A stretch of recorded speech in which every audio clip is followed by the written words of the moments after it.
है सतमोला कवियों की चौपाल में। सभी को नव वर्ष की शुभकामनाओं के साथ मैं अपना एक छोटा सा व्यंग सुना रहा हूँ। स्वागत है। डाकुओं को नव वर्ष की शुभकामनाएं देने के लिए मैं चंबल के बीहड़ों में गया। डाकुओं को नव वर्ष की शुभकामनाएं देने के लिए मैं चंबल के बीहड़ों में गया, मगर वहां के हालात को देखकर दंग रह गया। मुझे एक भी तो डाकू नजर नहीं आ रहा था। हर राहगीर निर्भय और स्वतंत्र होकर अपनी राह पर जा रहा था। ना कहीं पर बंदूकों की गोलियों का शोर था, ना कहीं पर घोड़ों की टापों की आवाज, और लग रहा था कि चंबल में भी आ गया है रामराज।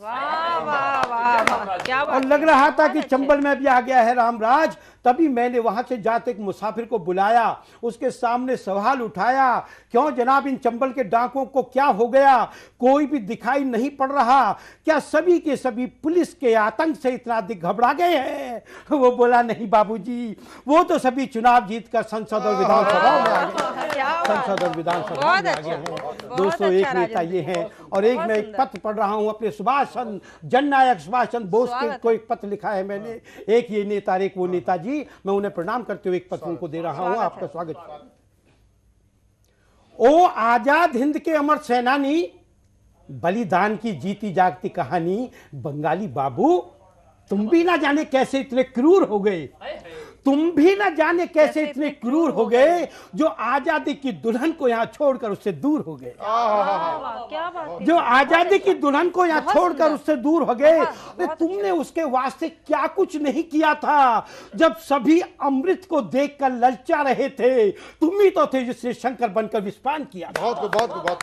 जब सभी अमृत को देखकर ललचा रहे थे, तुम ही तो थे जिसने शंकर बनकर विस्फान किया था। तुम्हारी बलिदान की कहानी को कौन मिटा सकता है और आजाद हिंद की निशानी को कौन मिटा सकता है?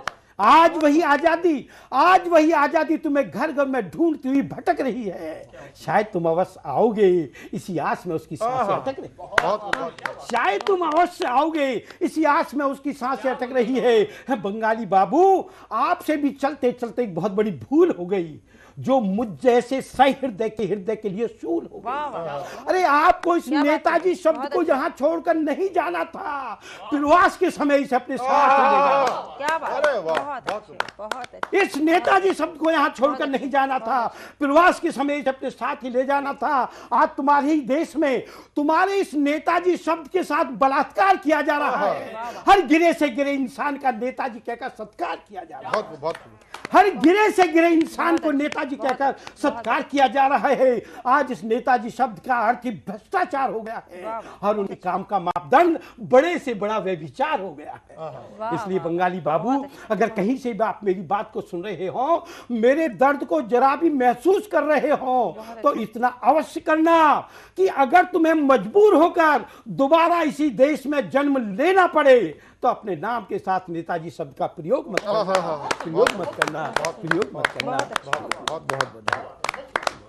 बहुत अच्छी कविता सुनाई हमें राजेंद्र राजा जी ने।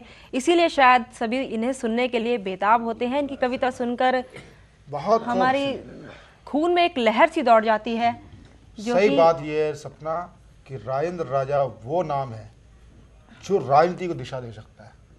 और मैं इनको दिशा देने का मतलब ये नहीं कि मैं इनको राजनीति में भेजना चाहता हूँ। ये हमारे आगे भी कार्यक्रम में बने रहेंगे और हम सतमोला के स्वाद लेते रहेंगे।